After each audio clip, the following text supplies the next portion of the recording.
Јас сум иначе вработен во градски трговски центар и секогаш пазарувам тука, доручкавам за дома, а и реков дека би можел, зошто да не аплицирам сега и јас. Значи тоа е во Фејсбукот, не е во телефон, значи на повици, него во Фејсбукот. И почнам да се запишам и она ми одговорија. Ми вика, господине Мамер, условите се за 15 луѓе, мислам да испраќам СМС од нив, мислам да поделам наградава, па ќе видиме што ќе биде. Ја сум испратен на 15 души и ми вика да условите ги исполнивте, сега вие сте добитник на 500 евра.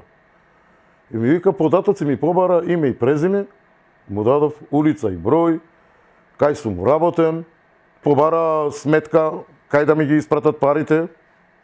Јас тоа не сум им дал сметката, зашто веќе се сомневав. Дојдов при себе во моментот. Матичен број, целиот им го дадов. Матичниот број им го дадов. А кога дојде до сметката, не сум јадол сметката.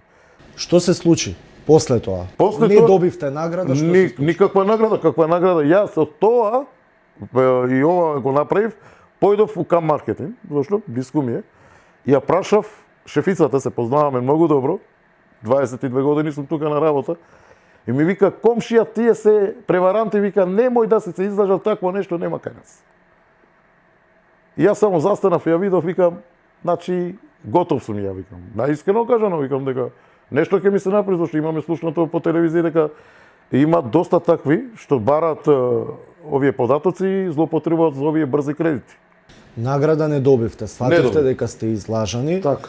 Меѓутоа претрпевте ли некаква штета од сето тоа? За сега не. За сега во моментот не. Не сум претрпел никаква штета.